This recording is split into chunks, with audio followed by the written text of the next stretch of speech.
Surgery കഴിഞ്ഞാൽ പിന്നെ എനിക്ക് 3 മാസത്തേക്ക് വർക്കൗട്ട് ചെയ്തതാണ്. അതുകൊണ്ട് തന്നെ ബോഡി കണ്ടീഷനും ചെക്ക് ചെയ്ത് നോക്കി. നല്ല സങ്കടമുണ്ട്, എന്നാലും പോട്ടെ. നമുക്കൊരു സർജറിക്ക് പോയിട്ടാ വാ. 10ാം ക്ലാസ് ഇപ്പം എന്നോട് എല്ലാവരും പറഞ്ഞു ഇതാ നിന്റെ ലൈഫിൽ ടേണിംഗ് പോയിന്റ്. അങ്ങനെ +2 കഴിഞ്ഞു, അതാ ലൈഫിൽ ടേണിംഗ് പോയിന്റ്. അങ്ങനെ +2 കഴിഞ്ഞു, ഡിഗ്രി കഴിഞ്ഞു. അങ്ങനെ മനസ്സിലാക്കി ഇതൊന്നും അല്ല എൻ്റെ ലൈഫിൻ്റെ ടേണിംഗ് പോയിന്റ്. ഇവനെങ്ങ് കളഞ്ഞാലേ എൻ്റെ ലൈഫിൽ ടേണിംഗ് പോയിന്റ് തുടങ്ങും. അങ്ങനെ രാവിലെ തന്നെ മുടിയെല്ലാം മാറി ബാഗും പാക്ക് ചെയ്ത് കാറിൻ്റെ അടുത്ത് പോയി ചെങ്ങായി കൂട്ടാൻ വന്നിട്ടുണ്ടായി. അങ്ങനെ നമ്മൾ നേരെ പരിയാരം മെഡിക്കൽ കോളേജിലേക്കാണ്. നടന്നൊരു മാസ്കും വാങ്ങിച്ചിട്ടു. എന്നിട്ട് ഹോസ്പിറ്റലിൽ പോയിട്ട് OP ടിക്കറ്റ് എടുക്കാൻ വേണ്ടി അങ്ങനെ OP എടുത്ത് സർജറി ഡോക്ടറെ അടുത്തേക്ക് കയറി. അങ്ങനെ എനിക്കുള്ള റൂമും കെട്ടി റൂമിലേക്ക് പോയി.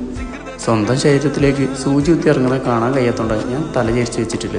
അതുകൊണ്ട് പേടിച്ചിട്ടൊന്നുമല്ല. അങ്ങനെ ബ്ലഡ് ടെസ്റ്റ് ചെയ്യാൻ കൊടുത്തിട്ട് നമ്മൾ നേരെ ഒരു പപ്സ് കഴിക്കാൻ പോയി. അപ്പോൾ നിൻ്റെ ഡയറ്റെല്ലാം പോയെന്ന് വെച്ചാൽ ഇനി എന്ത് ഡയറ്റ്. അങ്ങനെ പപ്സിൽ ചെന്ന് റൂമെത്തി നോക്കുമ്പോൾ നല്ല മഴയാണ്.